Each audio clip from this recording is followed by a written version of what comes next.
The Lord be with you. A reading from the Holy Gospel according to Matthew. At that time, Jesus exclaimed, "I give praise to you, Father, Lord of heaven and earth, for although you have hidden these things from the wise and the learned, you have revealed them to little ones. Yes, Father, such has been your gracious will. All things have been handed over to me by my Father. No one knows the Son except the Father, and no one knows the Father except the Son and anyone to whom the Son wishes to reveal him. Come to me, all you who labor and are burdened, and I will give you rest. Take my yoke upon you and learn from me, for I am meek and humble of heart, and you will find rest for yourselves. For my yoke is easy and my burden light." The Gospel of the Lord.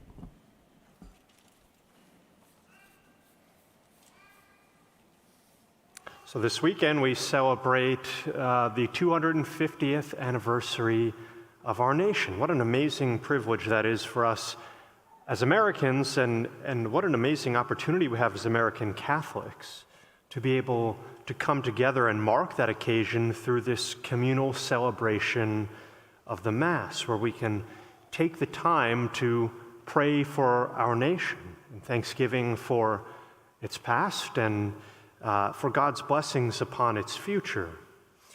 You know, for most of us, I think that the 4th of July usually passes without too much opportunity for pause. We maybe go to see some fireworks or something like that. We watch Joey Chestnut dominate the hot dog eating contest on Coney Island, which he did again today, by the way. 66 hot dogs in 10 minutes, pretty good. And then it's back to business as usual, you know? But this momentous occasion, really obviously once in a lifetime occasion, this 250th birthday of our country, I think, really invites us into a spirit of introspection and gratitude that we might not always have with regards to this holiday. 250 years of freedom, liberty, justice for all. Has our country always been a perfect place? Of course not. None is. We have our sins and our failures, but perhaps more than any nation in history, ours is established uniquely with an eye on perfection, and with an invitation extended to its citizens to pursue this perfection. And I say this because of the nature of our founding documents, our Constitution.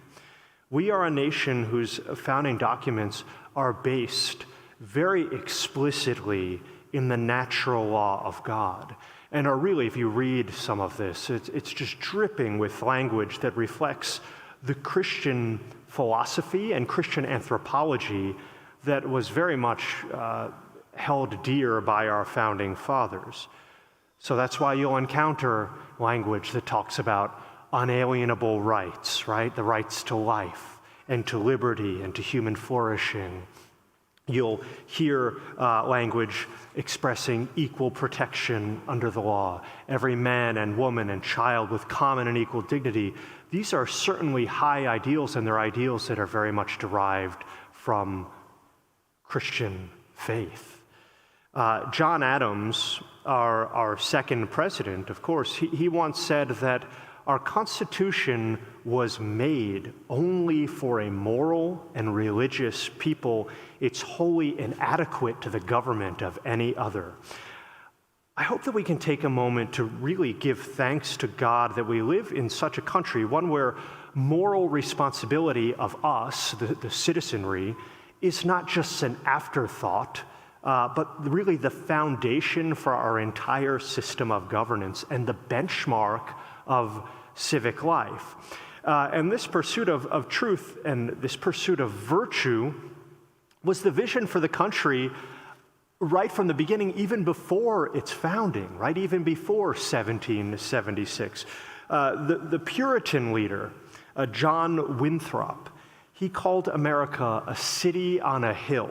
It's in a sermon that he gave while he was literally on the boat, the Arbella, with a whole bunch of other pilgrims, right?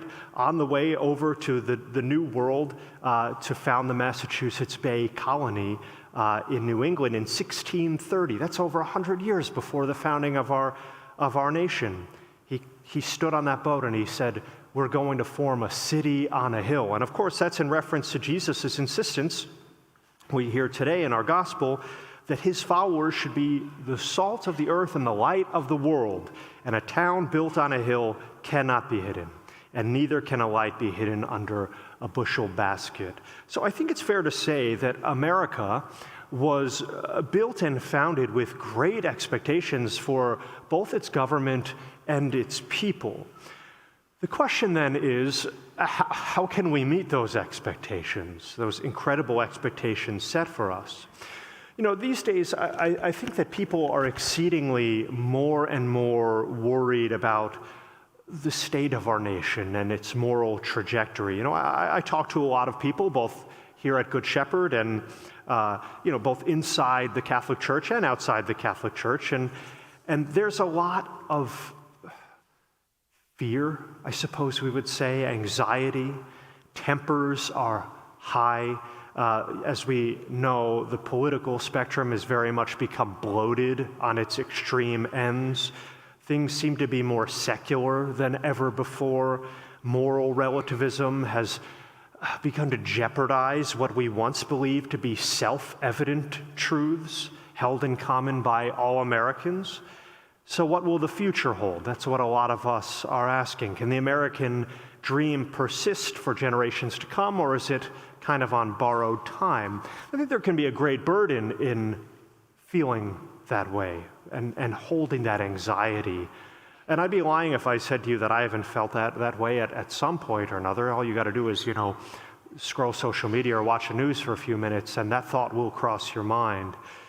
But this is why Jesus reminds us today, and he reminds us every day, come to me, all you who labor and are burdened, and I will give you rest, right? Not social media will give you rest, or your politicians will give you rest.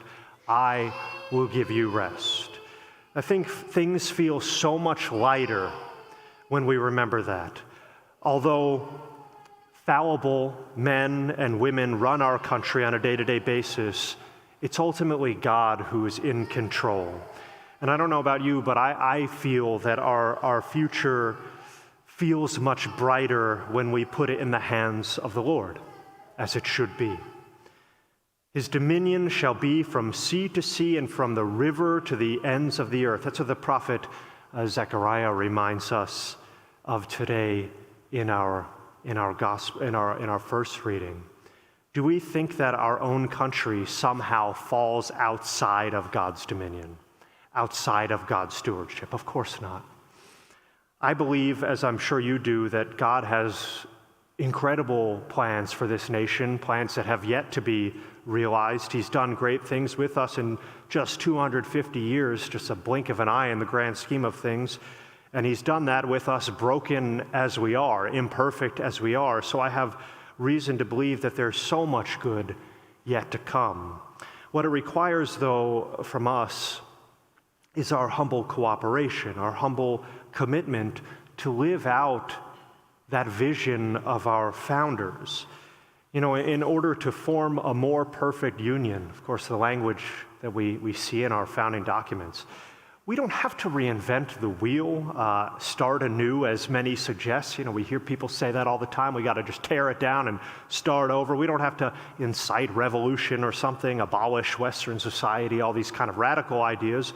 The foundation for our flourishing is already here. It's in the vision for this country that was set for us 250 years ago. What's incumbent upon us as Americans is only to continue to strive for the godly standard that was set for us 250 years ago. And that means that I think we quit this idea that we need to be striving to be, more liberal or more conservative or even more moderate. I think that hyperfixation on political philosophies and whatnot, that's not the ticket out of our present difficulties. Instead, we need to strive to be more like Christ. We need to strive to be more like the one who, even more than Washington or Jefferson or Franklin or Hamilton, influenced the founding of our country. And so as Americans, we continue to strive, right? We strive for truth and justice. We strive for charity and compassion. We fight for the dignity and freedom of all people. We fight to protect the unalienable rights to life and to liberty and to human flourishing. We uphold our freedom to act as we ought, according to God's law, rather than as any human entity might compel us to act according to its own man-made law. That's our path forward. I think we all know that. That's our path forward. The more we remember that, the less we find ourselves paralyzed by the anxiety and the fear that accompany this present age. The more we remember that the best American is not an image of Uncle Sam per se, but an image of the Good Shepherd, the less we feel powerless to shape the culture of our nation. And so I hope that going forward from this 250th birthday of the United States, we can all maintain the spirit of introspection and gratitude in which many of us have, I think, experienced a recent rejuvenation. I know I certainly have. The privilege and duty of being an American is never something that we can take for granted at all. And so I hope we take time, not just today or this weekend, but always to examine just our collective national conscience, consider our collective blessings, incredible blessings, more than can ever be counted, and discern how we're being called to grow towards those ideals that were laid out for us by our founders, but inspired, I think, in a very real way by God. So look to our ancestors in faith as an example of this. If you read the Old Testament, I've said this before, if you read the Old Testament, there's a common theme in the way that the Israelite people, the Jewish people, prayed. First, they would meditate upon the good things that God had done in their history. Then they would acknowledge their shortcomings and their failures. And finally, they would ask for God's help moving forward into the future. I think that's our roadmap as well. And if you pay attention to the Mass, you'll see that so many of our own prayers that we say during the Mass model that exact type of formula. Thanksgiving for God's gifts, introspection, and repentance for any failures of the past, and petitions for God's guidance into the future. And with that in mind, let me just end with this. I don't know the future. I don't know what the future of our country will hold. I'm not a mystic or a visionary, but I know for sure, as you do as well, that no good comes apart from God, whose providence established us and whose goodness leads us and guides us. So here's to a spirit of gratitude as a nation. Here's to a spirit of introspection and ongoing conversion. And here's to another 250 years, and God willing, many more to come.